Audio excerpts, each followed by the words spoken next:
Hey, how's it going? Happy Halloween, everyone. Once again, welcome back to the mud. Today I will be going over my updated Snorlax deck. If you don't already know, Snorlax is one of my favorite decks right now, and it has actually been for some time now. With this particular archetype, I managed to day 2 and place 27th at the Los Angeles Regional Championships.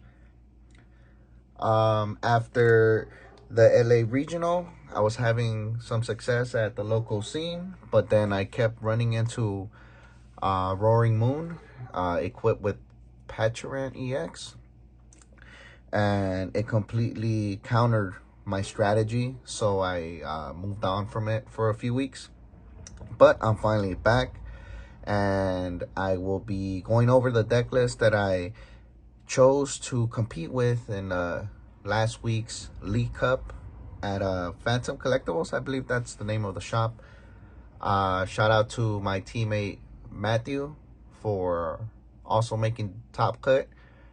And yeah, so let's just jump right into the deck. And once again, I'm going to be going through the deck profile real quickly, and then afterwards, when everything is laid out, I'm going to be going over any cards that I'm thinking of changing or the reasoning why that they're there. Okay, so first off, we have our 4 Snorlax. Pretty straightforward. This is the main card we want active in the deck during the match, because we want to prevent our opponents from having the ability to switch. Next up, I decided to play with 3 Mimikyus. The reason why I chose 3 Mimikyus is because against Dragapult, if you put 2 Mimikyus out and you manage to get mist energies on them, and then you just have the ability to penny loop any injured Mimikyu when they decide to attack with Dragloak for 70, you just continue to penny loop it with attached with Hero's Cape or Bravery Charm or any other tool that will increase health. You can just go ahead and penny loop it. It's also good against Regidrago. I feel like it counters most of the deck, and if they don't have a Cancer Clone, it's gonna be a bad day for them.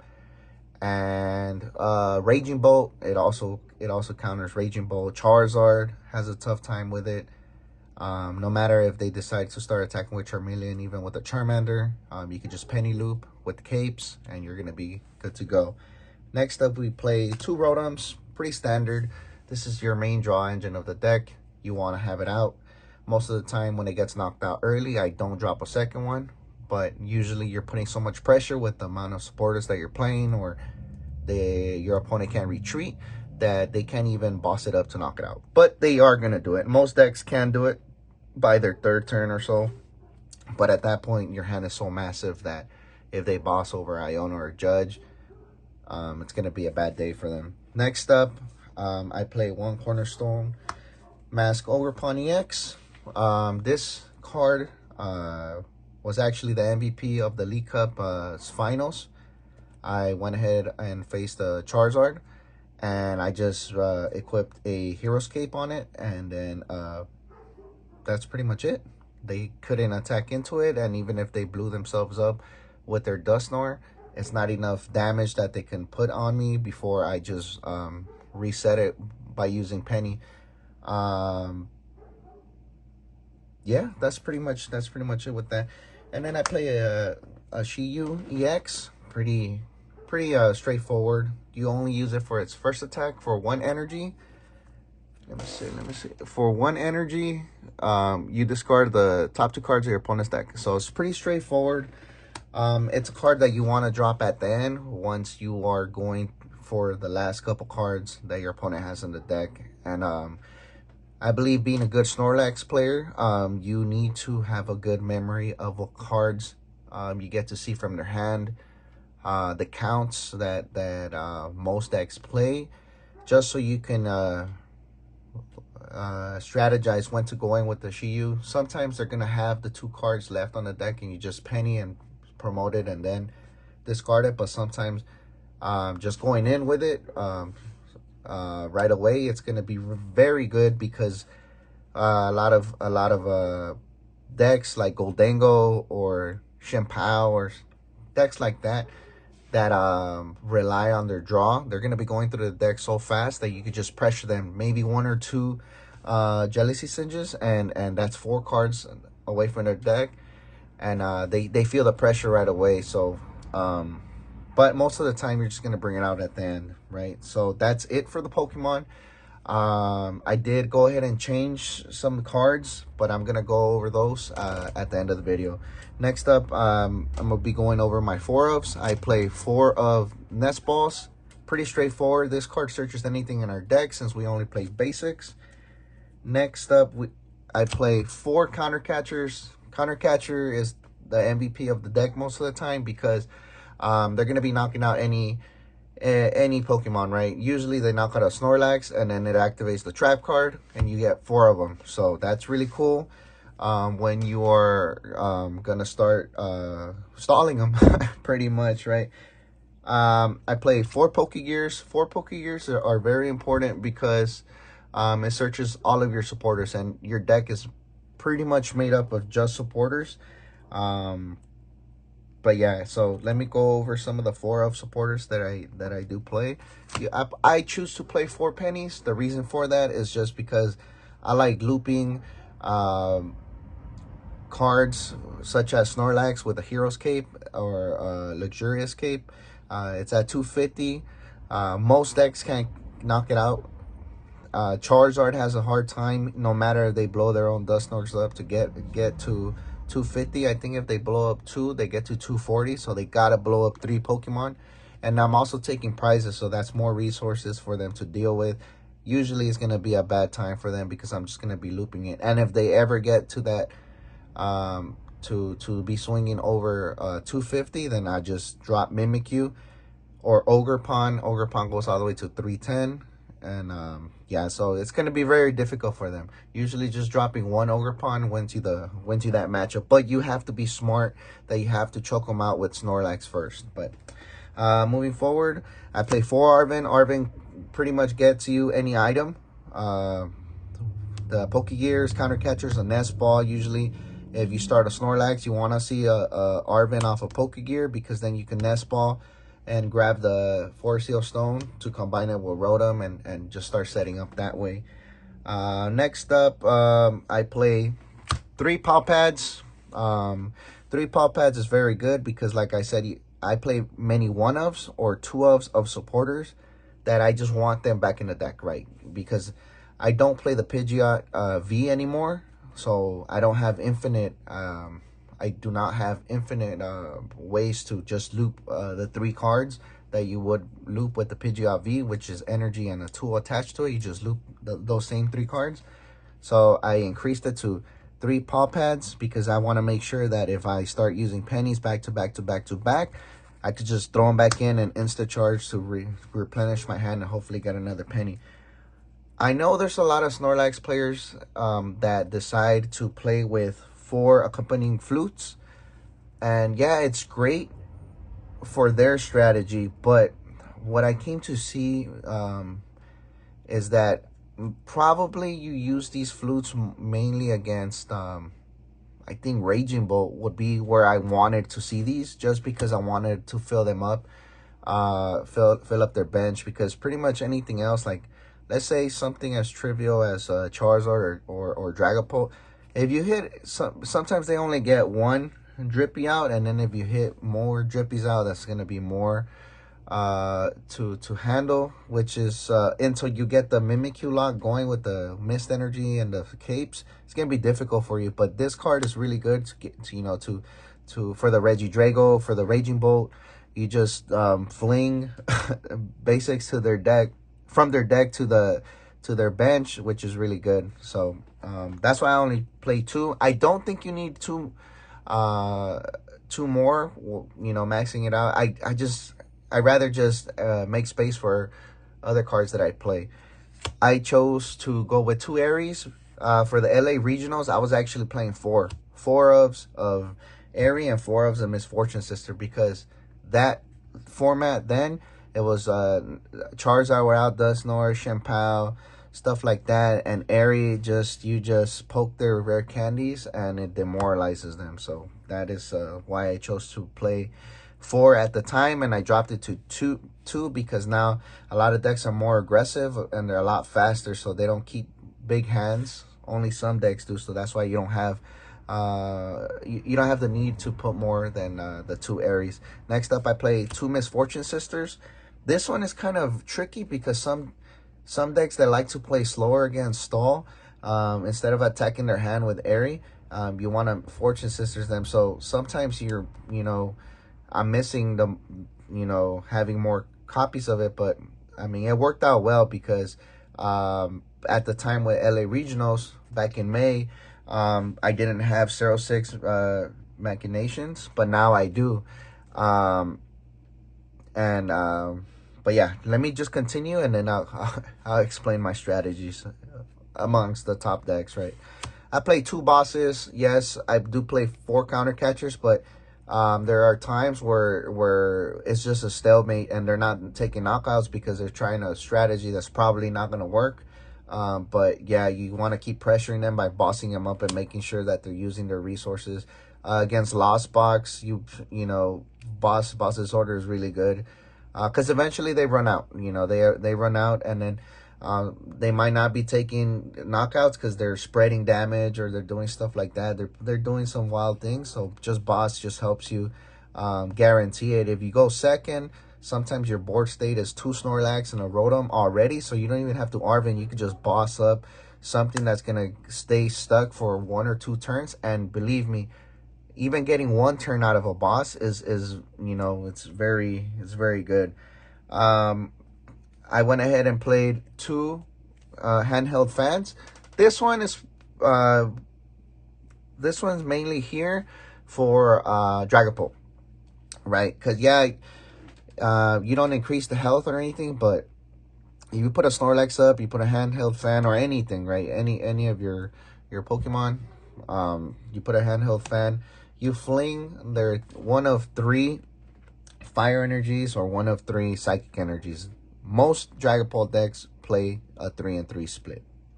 And if they play more, well, I mean, you're just going to have to adjust, right? But this counters also Regidrago. It's just annoying for them, right? It's annoying because they're going to try to boss around, waste resources, that they're going to get knockouts, right? It's fine. They're going to get knockouts, but eventually Snorlax's strategy is going to take over. And handheld fan is pretty good.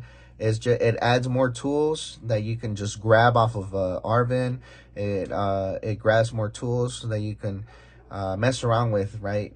Just being able to push away an energy is really good. And then I'm going over the 1-ofs, and then the energy count. Okay, just keep in mind that the deck that I took to the League Cup might be a little different from the one that I'm gonna reveal to you guys with updates from after the League Cup, where I saw that it needed the most help. Okay, so let me move these around. That way we have enough space. Hopefully y'all can see them. All right, first up, I play 1 Pokemon League's headquarters. The thought process behind playing this stadium was Raging Bolt, Greninja, or any big basic that can attack me right away. The pros is that it did work a few times. It got them stuck. The con is that in one of the rounds that I played at the League Cup, I was playing against a Charizard. I was going in for the penny. Remove my active Pokemon and promote the fish. 1 fire attachment, but then I had this out, so I couldn't even attack. Fortunately, he couldn't capitalize and knock on my fish. It didn't matter if he did, because I was going to recover anyways. I was already too far ahead. But nonetheless, it kind of countered my strategy there, because the 1 attacker that I do have, it messed me up. So I am going to be switching that out, and I'm going to be providing you guys the updates literally right after the deck profile. Next up, I play 106 Machinations. I think it's Machinations. Doesn't matter. But I play 1 copy, and going back to the whole area and Misfortune, this adds abundance of pressure, right? There's cards like there's decks that like Lost Box that just want a big hand in their, in the game. And Airy, oh, I hit the camera. And and Airy, back in the LA Regional format, was the king. You know, I would take away their switch cards or switches, stuff like that. But this, from 2 cards being discarded, and you choosing to just discarding their whole hand except 3 cards, and they get to choose what they keep, you know, I'll take that, you know. So that's why I play the one of. I play one Erica's Invitation just because sometimes you need to bench something for them, you know, and I only play the 2 flutes. Like I said, this is the 3rd flute technically, and sometimes I don't even have to play. I just have it there for the just in case.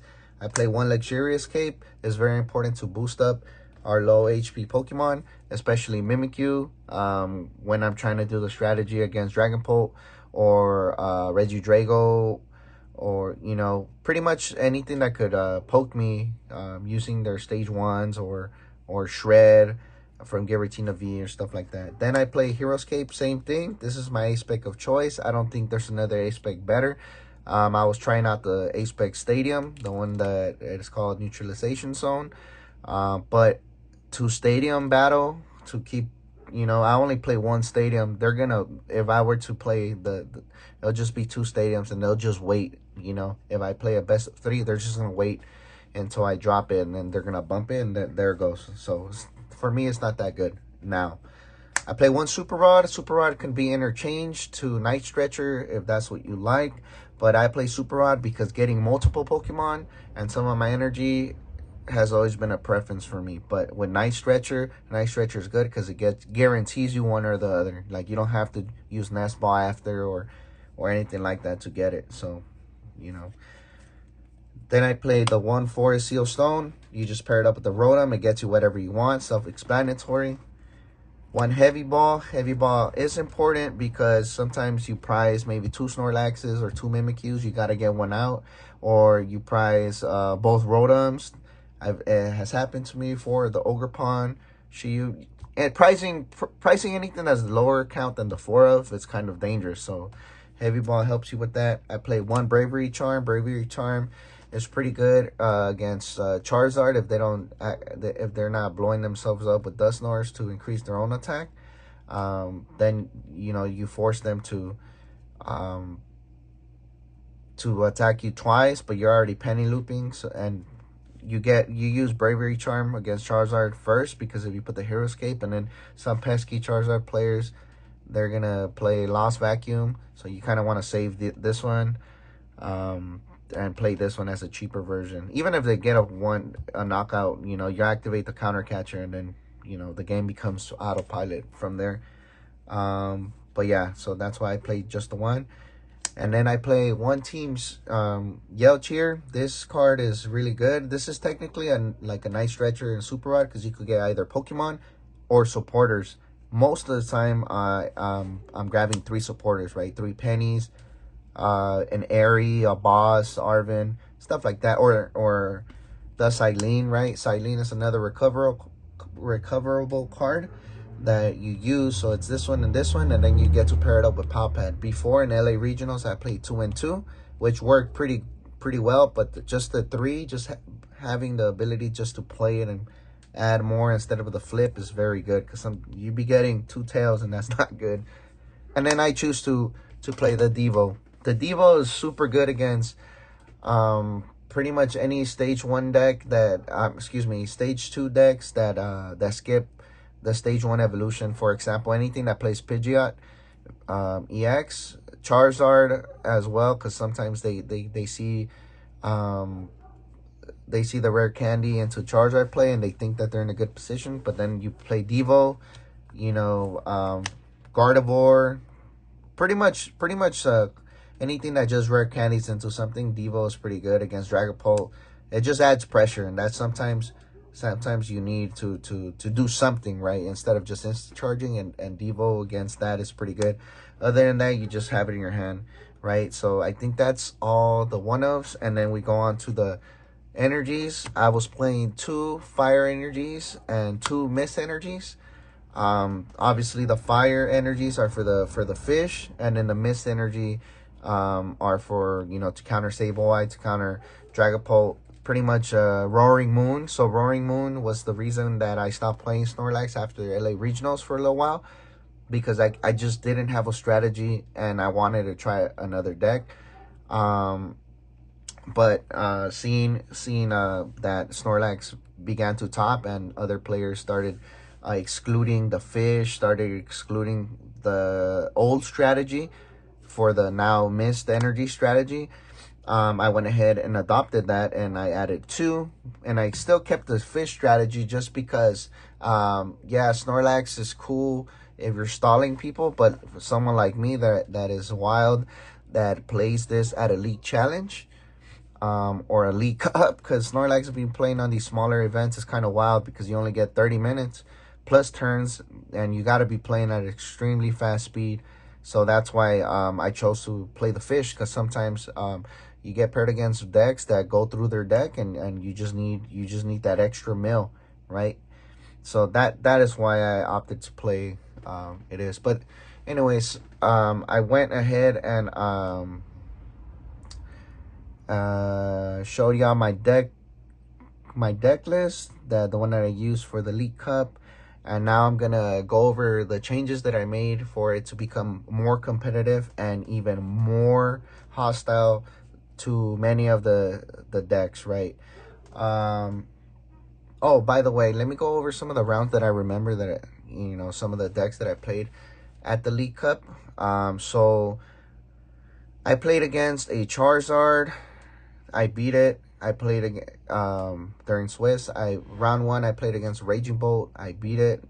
Round two I played against a Lost Box. I underestimated the power of Gouging Fire EX, and I ended up losing a very close match, which I was about to get him on the Mimikyu lock, but I was one turn away until the lock came about, and I ended up losing it. And then I went ahead and played a Charizard. I think it was round three. And then I played against. I can't remember what I played round four, but round five I played against a Reggie Drago, and it was a very close match. And actually, my opponent, being that I got paired up with a record of 3-1 with a senior, she actually ended up beating me, and she just decided to give me the win, right? So shout out to her for that. I didn't let her down because I ended up winning the whole thing, but shout out to her and her dad for allowing that to play out, right? She beat me, and she offered it to me. She's like, "You want me just to report that you won, since I'm a senior?" And I told her, I'm like, "Look, you do whatever you decide." I turned to her dad. I'm like, "I am not asking for it. I'm gonna take it. I'm gonna take my loss. You gotta take your loss like a champ." My head was high, and I was like, she got me good. She was playing Reggie Drago, and she V-starred at the end and got her canceling cologne to get the last prize. So, shout out to her. But yeah, also shout out to her for giving me the win. And I ended up taking the whole thing, so it worked out. And then during Top Cut, I actually was paired up against my buddy Julio, and he was playing Iron Thorns, but he had a spicy list that didn't play Cologne, so he just told me that he was gonna concede to me the round, because there's no way he was gonna win. I played 3 Mimikyus, and no matter if he played the 2 Colognes that they played, he can't get through the third one, and eventually he can't outwork my deck. So he just scooped. And then my top 4, I got paired up against my round 1 opponent that ended up making Top Cut as well. So shout out to him as well. And I mean, it's Raging Bull, and Raging Bull is one of the Snorlax's best matchups. You got Snorlax to just stop him, and then once you get the Mimikyus out, after you mess around with their bench, with the Flute, with Erica's Hospitality, and stuff like that. Whereas nothing can attack your Mimikyu, then you pretty much win. So I beat him game 1. Game 2, he ended up winning because he got the switch card off the prizes. If he didn't do that, then he would have decked out next turn, because I had the fish ready to go. But he won game 2, and then game 3, it was the same thing as game 1. I got him on the lock real quick, and he couldn't do anything. And I already saw his entire deck, because in round 1, when I decked him out, I saw his entire deck. He flipped over his prices, and I like I mentioned before, to be a good Snorlax stall player, you need to learn people's decks, right? So at a best of 3, game 1, you need to have already seen everything, and Snorlax is a deck that you can literally sit there and your opponent has the power to concede whenever they want. I'm not saying everybody's going to concede, but you're going to get a lot of concedes in a regional setting, because they need to go to game 2, because they know game 3 is going to be almost impossible. So they might be pushing for a tie. But yeah, so at a regional setting, if you're going to win game 1, just don't play the fish. Prolong the game to make it. You're not slow playing, but you're prolonging the game, right? Because you can pressure them with the fish. You could pressure them with the Snorlax mill strategy, or you can just wait there. If they're stuck and they can't move, and they can knock you out, you might as well just draw pass, and keep recycling supporters and pow pads and all that. So eventually they're gonna deck out, but you let them figure that out. So that's kind of a word of advice for y'all. But yeah, so I ended up winning top 4, and then when I got paired up against my opponent in the finals, I ended up beating him 2-0. Charizard is very favorable. I didn't think it was going to be as favorable with the Dusknoir, but it didn't matter. The Aries and the Fortune Sisters, the 06, you're so aggressive, hitting their deck, hitting their hand, hitting anything you want. And if you start picking away the rare candies, it's going to be bad for them, because they're either going to evolve the Pidgeot or the Charizard, or they're going to play the slow game and slow evolve into them. But you got the Devo, so I mean, it's just very complicated. But yeah, so that's pretty much my League Cup recap, and I apologize for not remembering most of the rounds. I do have them on my Twitter, now known as X page, and I'm gonna include my Twitter account in the description below. So if you want to check it out, I post tournament updates or anything Pokemon related. That's my that's another form of social media that I use. But yeah, so let me go ahead and talk to you about the updates that I did to the deck. It was just a few. I didn't change it completely, right? But the number one thing that I did was I removed the fish. I wanted to go away from the fish strategy, right? And I wanted to incorporate a counter for Lugia, because I didn't face Lugia, and I face it on Pokemon Live, and it's a very complicated deck to play against. No, the only way you pretty much beat Lugia with my current deck list is that they use all their jet energies early, and then eventually you get something stuck and you work them. But I seen somebody play this Diancie, which is for the attack of it's a 1 cost. It says this attack does 40 damage for each special energy attached to all your opponent's Pokemon. This one's pretty good.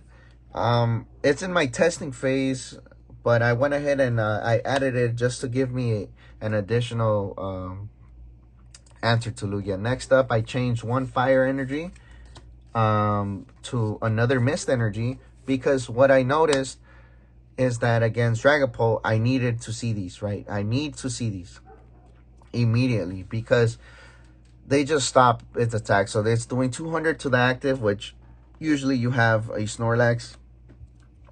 You usually have a Snorlax and the Hero's Cape, well, hitting 200 and you just penny loop it. Or if getting the Mimikyu with the, with the cape. And then a Mimikyu in the front with whatever. It doesn't matter what you have. You could even have it like that. And then your bench one, you just attach a Mist Energy. And then you attach the Mist Energy to the active Mimikyu. And then they can't hit you, right? And then they're going to try to evolve something else. something else, well, a Drippy into a Dracloak, and try to go by poking you for 70, but then you just penny loop, and there it is. So after that little mistake that I had with the Shiyu EX against the Charizard player, I went ahead and changed out the Pokemon League headquarters, because against Raging Bolt, that matchup is easier than I thought. So I went ahead and just added a town store. I play a lot of tools, so it feels better if my turn one I get to let's say I have a nest ball in a town store. I can just nest ball for the Rotom. This town store, I'll get the Forest Seal Stone, or pretty much any of my Pokemon tools.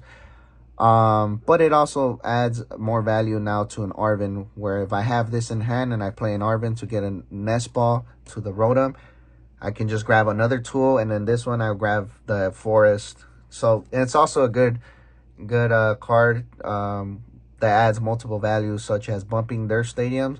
And if you get Iono'd, most of your hand is going to be in the bottom of your deck, so you want to go ahead and shuffle it, so you just search for nothing sometimes and you just shuffle it. So that's another addition. And then lastly, I got a little spicy, and I removed a boss just because I thought I just needed more aggression, right? And I went ahead and increased this bad boy to 2. And believe me, this past Wednesday I played 2 of the 06, and I was dicing up my opponent's hands. They were trying to do insta charges or whatever, and I let them. And I just kept letting them, right? Kept letting them. Building my board slowly, playing Arven. A different strategy, right? Because I knew that I wanted their hand really big and want them to get really confident. Drop that one. And then there's one other thing I did add. I'm sorry, that wasn't the last. I removed the last fire energy and I switched it for a fighting. And the only reason why I did this is because Ogre Pond requires 1 fighting energy. And what I noticed during the League Cup and during playing at my locals is that it's a lot easier for me just to sit on this against certain matchups and then load it up. And now I'm just swinging for 140. So I can technically attack with it. But what I did notice that I wanted to do is probably change this out, because yes, the Ogre Pond attack is cool, but against some decks it doesn't have value. So I decided to probably change this to a psychic energy, so I can go ahead and do my Dragapult strategy, which a Mimikyu and a Mimikyu and the Mist energy in the back. And probably well, you have to have a Mist energy on there. It's not probably. And then you attach the psychic energy, and now you could just drop 70 damage counters to the Dragapult. And then you could do it maybe twice, and then you could just devo them, and then you knock them out. So you get rid of a situation. But yeah, and pretty much it's just so Mimikyu could start attacking. So that is why I'm in between playing a fighting either for Ogre Pond or a psychic for the Mimikyu. But yeah, guys, I hope you guys enjoyed my video. And as always, if you have a specific deck that you want me to build and then create a deck profile of it, just go ahead and leave a comment on the video. It's always great to have you guys again. I'm still new to this, so if I'm stuttering or whatever, just bear with me. I'm eventually gonna get it down. I appreciate you guys, and I hope you guys learned something about Snorlax Stall. Peace.